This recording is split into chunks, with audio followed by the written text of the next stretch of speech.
Zee 24 तासनं उघड केलेल्या पुणे जमीन गैरव्यवहार प्रकरणातील निलंबित तहसीलदार सूर्यकांत येवले, शीतल तेजवानी या दोघांना समोरासमोर बसवून त्यांचा जबाब नोंदवून घेतला जातोय। येवले सध्या अंतरिम जामिनावर बाहेर आहेत। पोलीस त्यांना अटक करू शकत नसले तरी जबाबाला बोलवू शकतात आणि आता तेजवानी आणि येवलेची समोरासमोर बसवून चौकशी सुरू आहे। ही मोठी बातमी आपण आत्ताच्या क्षणाची पाहतोय। तर या संदर्भात ताजे अपडेट देत आहेत आपले प्रतिनिधी निलेश खरमरे। निलेश, शीतल तेजवानीची आणि येवलेची समोरासमोर बसून सध्या चौकशी सुरू आहे, काय ताजे अपडेट मिळत आहे?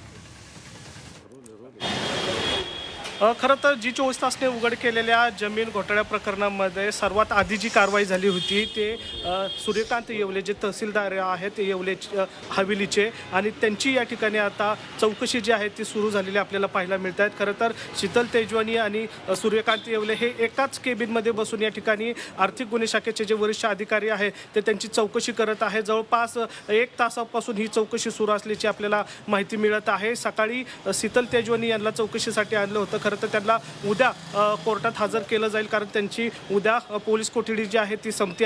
त्याच्यामुळे त्यांच्या मोबाईलचे डाटा जो आहे, त्यांच्या मोबाईलमध्ये कोणासोबत ट्रान्झॅक्शन झालं आहे याची माहिती घेण्यासाठी शीतल तेजवानीला चौकशीसाठी पोलीस आयुक्तालयात बोलावलं होतं। त्याचबरोबर दुपारनंतर साधारण 3च्या सुमारास या ठिकाणी आता निलंबित तहसीलदार जे सूर्यकांत येवले जे आहेत त्यांना आर्थिक गुन्हे शाखेने बोलवलेलं आहे। त्यांची या ठिकाणी चौकशी जी आहे ती सुरू असल्याचे आपल्याला पाहायला मिळतात। 1 तासांपासून ही दोघांची एकत्र बसून चौकशी जी आहे ती सुरू आहे। फार महत्त्वाच्या गोष्टी आता आर्थिक गुन्हे शाखेच्या पोलिसांच्या हाती लागण्याची शक्यता आहे, कारण शासनाची फसवणूक केल्याप्रकरणी तहसीलदार जे येवले आहेत त्यांच्या गुन्हा दाखल केलेला होता, मात्र त्यांनी अंतरिम जामीन घेतला आहे, त्यामुळे ते बाहेर आहेत। मात्र या दरम्यान पोलीस जे आहेत त्यांची चौकशी करू शकतात आणि त्याचाच भाग म्हणून या ठिकाणी आता आर्थिक गुन्हे शाखेकडून निलंबित सूर्यकांत येवले जे आहेत त्यांची या ठिकाणी चौकशी सुरू आहेत।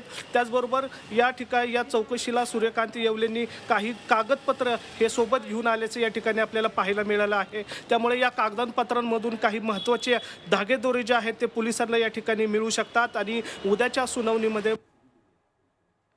कडून मांडण्यात येण्याची शक्यता आहे। खरं तर या महत्त्वाची घडामोड आहे। खरं तर या प्रकरणामध्ये जर बघितलं तर शासनाची जमीन जी आहे ते फसवण्याप्रकरणी दुय्यम निबंधक जे आहे रवींद्र तारू त्यांना या ठिकाणी अटक झाली होती। मात्र त्याच्या आधी सगळ्यात मोठी कारवाई आणि पहिली जी कारवाई झाली होती ते हवेली तहसीलदार सूर्यकांत येवले आणि त्यांचीच या ठिकाणी आता चौकशी जी आहे ती सुरू असल्याची आपल्याला पाहायला मिळत आहे। त्यांना अटक झालेली नाही आहे, मात्र पोलिसांकडून त्यांच्याकडून माहिती जी आहे ती घेतली जात आहे। महसूल विभागाचा जो एक अहवाल 5 पानांचा जो आहे तो काही दिवसांपूर्वी पुणे पोलिसांनी कोर्टात हजर केला होता, त्यानंतर पुरवणी जबाबसुद्धा घेतला होता। त्याचाच भाग म्हणून या ठिकाणी आता तहसीलदार जे आहेत निलंबित सूर्यकांत येवले त्यांची ही चौकशी होत असल्याची सूत्रांनी माहिती दिलेली आहे। आपण पाहतोय की आर्थिक गुन्हे शाखेचं जे ऑफिस आहे त्या ऑफिसमध्ये एकत्र बसून एकीकडे शीतल तेजवानी आहे तर दुसऱ्या साईडला सूर्यकांत येवले जे आहेत